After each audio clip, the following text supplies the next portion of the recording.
What was the hardest part? What was going through your mind when I said you had to shut it all down? Not just to earn your right to capacity, where it like pissed you off, but at the same time it was like, okay, you know. So, obviously, psychology is always my favorite. What's your education? I'm a psych major. That's what I did. I went to Penn State University. So the concept of mentality and psychology is always in the forefront of my mind. Yeah. It continues to do so, and that's something I'd like to develop further. But to me, what got me in that situation was mental, and the only thing that was going to get me out was mental. Yeah. Right? Because listening to you wasn't so much a physical endeavor; it was trusting. Yeah. It was learning to be vulnerable and say, hey, "Okay, I need help." Yeah. Not the lift, right? We all live through pain to one point. Right. So to me at the time, and this is why I said the self-destructive concept, is that there was so much that strongman was fulfilling for me in the psychological sense, fulfilling a hole and having this, rage in life. I lost that, so I lost my identity. And to not be the strongest guy in the room, or at least think so, was just devastating for a while. When you said shut it down, I'm like, well, what am I then? Yeah. I didn't even consider, I was a coach and a boyfriend and a brother. Those things fell so far behind being a competitive strongman, because I put strongman so high that I felt completely devastated. Like, to shut it down is like, well, what's the point? Yeah. I mean, shut what down? I mean, shut me down, basically, if you take this away from me. Until we had to completely change the perspective. There was no, working with you, admittedly was a shift in perspective. And you can't tell a person like me that we're shifting perspectives, because then I'll try to outsmart the situation. Right? You'll be like, you're trying to fuck with me? Okay. No. So if we just slowly go into these physical things. Because I don't have the collegiate training that you do as psychology. Not even. But you did. You don't need collegiate training for that shit. But the concept was like, right, the way you trained it was like, right, man, we're gonna have to change your fucking perspective. Yeah. And that was the hardest part, was loss of identity, and then shifting to what it really was, and where I am now as far as a coach, and identifying myself in other ways too. Go back to what you were saying a minute ago about having this exact conversation about the pain. They get pain-free, then you got to bridge that pain-free capacity out. Because here's the mistake. Here's the secret. Fix yourself, and then you can save money. Read the books, Back Mechanic, Gift of Injury, and then just listen to this advice. And then a lot of people would be fixed, right? Like, really, we're just giving it away. When you get pain-free, you have to read Back Mechanic. Read Gift of Injury and how he fleshed out and rebuilt myself over 18 months. The biggest mistakes I see people make is they don't have enough time fleshing out their training between pain-free and then back to the platform. They go right back to like, oh, it's light. 225 doesn't matter. 225 doesn't hurt your back. But I can tell you this, when I was hurt and I was still squatting 1,100 pounds, some days 225 would hurt my back. Of course. So it's a tissue tolerance. It's a sensitivity issue. So of course, for some people, it's going to matter. They need to shut down the lifting. I needed to shut down my lifting. Looking for the answer to your sleepless nights, sore muscles, and better overall well-being? If so, PowerX Strength CBD has you covered. All of our products are made of CBD isolate and have 0% THC, meaning there are no worries of failing a drug test or the worry of feeling high. With PowerX Strength CBD, we offer a wide range of products and payment options to ensure you have the option that best fits your needs. Don't just take it from me. All of our reviews and client testimonials on our site speak for themselves. You can even get 20% off your order by using code YT1306 at checkout. Go to powerxstrengthcbd.com to order now so you can get back to sleeping, recovering, lifting, feeling, and being better. So, I did that. Mm-hmm. I did that. I went to, I'm going to go lighter, it's no big deal, and I kept doing it. So I did it like 3 times. Yeah. Until finally, so I'm guilty of it. But I tell people all the time too, I compare this situation like making a soup. A what? Making a soup, right? So the soup. I've never made a soup in my life. What? I've never made one soup. Really? Dude, I do like clam chowder though. Lobster bisque. Yeah. See, but that's okay. But like in Colombia, we're soup people.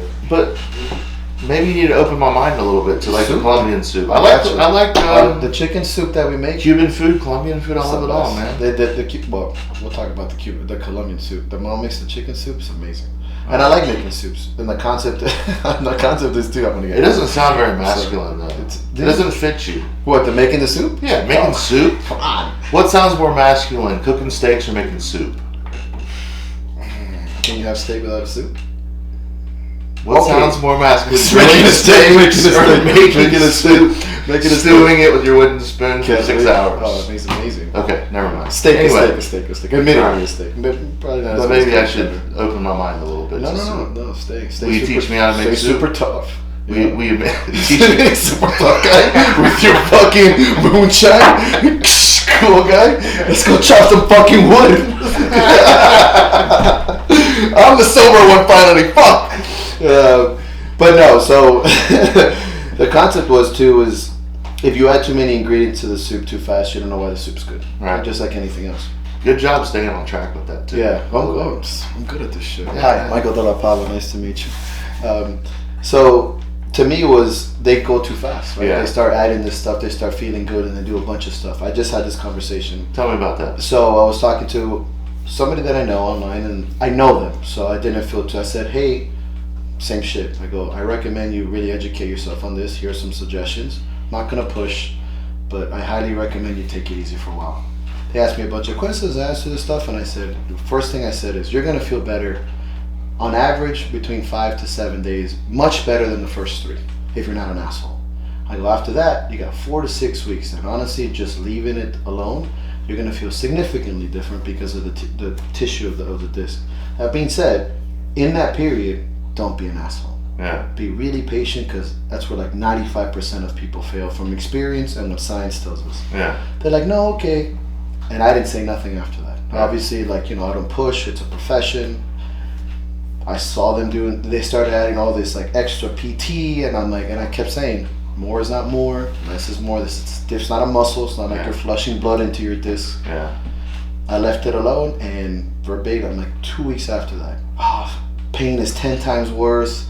I can't do this, and I have said nothing. Now I work with her, of course, in that sense, but it's what we all do. Once you feel good doing anything, you're gonna start trying to go back to what you think is normal and adding training, and you add too much ingredients to the soup. Now I don't know why your back's upset. If we just go very simple, let's say, we go 3 and walking, and then we go through the movements, it's very easy to take away from that. But if I go, you know what, we're just gonna do this and this training, and we're gonna row, and remember I couldn't even bike. Mm-hmm. I kept asking him, and the rationalization didn't hit, obviously, with the hip flexion. Mm-hmm. I said, but this is not an impact. And I was like, what's too much? We don't know why your back's hurting. Yeah. And it's not as easy as just like, adding some shit. But it's the athlete's urge that more is more. Right. Then that's something that I should have said when I went on the fucking stage. It's like, when you really love something, it's how little you do. Right. The sacrifices you do. Everybody wants to do more when they love something. Yeah. But more often than not, it's like, how much are you willing to give up? And if you ask them to give up things to do, it's a mindfuck. So how do you handle that when they're not picking up what you're throwing down? Like today, or whoever. Yeah, and it's the same thing. And it's funny because when you were talking to Paul, it was perfect. It's verbatim. There's only so much you can do, and you have to let them learn their own lesson, like I did. Mm-hmm. Not in a negative sense. You don't kick a dog while they're down. That's just ridiculous. But if they're not doing it and they're a paying client, I set out the rules, and I always say, if we don't have to work together, that's fine. I have the right to fire you as well, because I don't give a fuck. But at the same time, you're gonna have to learn this way on your own then. Right. I'm always here for you when you come back. The door is wide open, but we have a strict and a discipline criteria here to stick to, or else it's just something I would have put my name on. Because the last thing you want is somebody kind of bullying you around on your own method, and then like, oh yeah, you fucked up their back, or got them hurting them. Hope you enjoyed today's video. Remember, like, subscribe, share, click the notifications, because we drop videos twice a week. We also have a live stream every Friday where I answer your questions. Click below to see the latest video that we uploaded. Also, for our products, our CBD, our books that correspond with these videos, it's down in the description. For more information about all things Brian Carroll and Power Rack Strength, go to powerrackstrength.com. You could book a consult both virtually and in person with me. Enjoy your week, and thank you so much.